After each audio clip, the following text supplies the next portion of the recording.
ra lên nó huệ cái chặt như đuôi nên là như là chặt đuôi là cả chịu lại đâu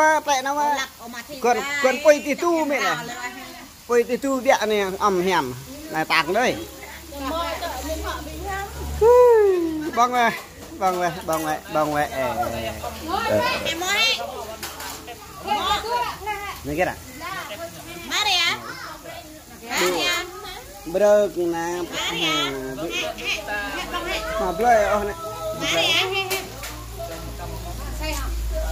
giờ mình đo cái kèn nữa tao buồn là tao non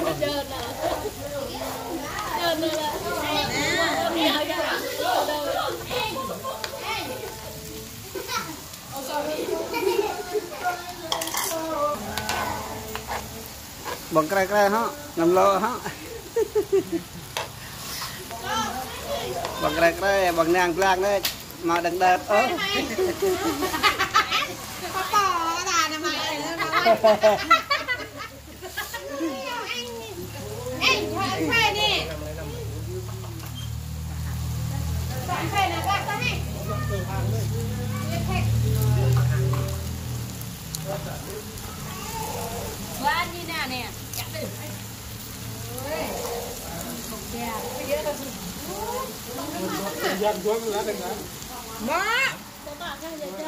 Bà ra, nó áp thuần, lần này ra nhá. Nó thuê là phải thuê là thuê.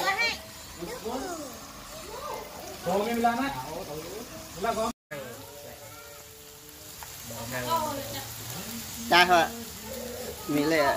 có quay cha kèm này thuê thế nó lỗi Đây có đang còn là ar sa.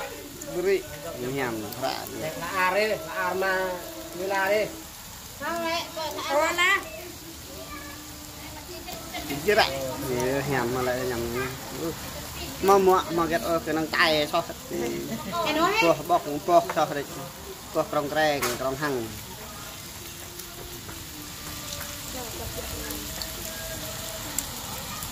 nguồn có như nào có hình thôi lại nào có chẳng cái giật rồi là cao kê không có được đi quay cả tay ô nằm đó là bà đàm phải hả nó ra nó cả chẳng lẽ như quay vậy bước đấy ăn như cái lệ ta kiêng lệ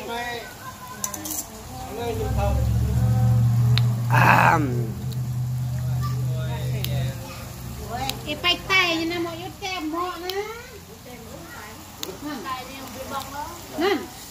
dạ em mọ nó đi lệ ha đặt làm thế ta đến làm nó này rồi là nghe chưa hả tài rồi là tôi thả đợi bọn tài bên này chèn thả rồi bọc lạc ấy cái này mua play để bằng tay cô hiện cái đây sao phải bằng đấy cái đây sao bằng cái cọp nữa tao nó cọp mà nó cọp phải Đấy, mình bring ngạ qua. quẹt nó đã đọt cái hết cho về nè tôi công ty kia nè chẳng quay em can rồi quay lạ rồi cái gì em bọn này mấy hết em nhầm keo rồi này bọn này nhầm keo bỏ vào phần thờ cả nhà mọc lọ nhận nhà phán còn mọc lọ nhầm keo có cái mẹ nhạc bạn thì nó có là cái như hoặc là nhạc cái hi à cho hệ hi á Cái bọc nặng thăng đó. nặng buồn Buồn đây, đi vào một cái bọc tay này nè. nhầm vui ở bọc để vui lịch nhất như vui lịch cái hà là vui lịch vui chu ngoại đây nên là mình mà rộng tay trang rồi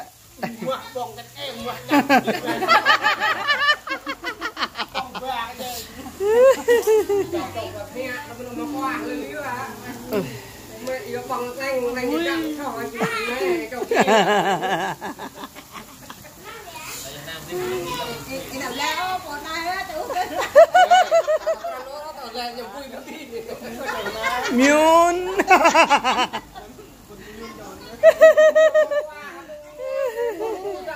cho miên để cho hơn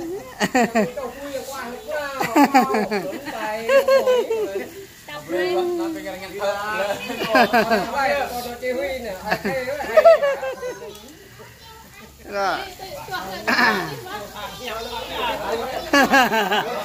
thầy là cái nó ta nó như vậy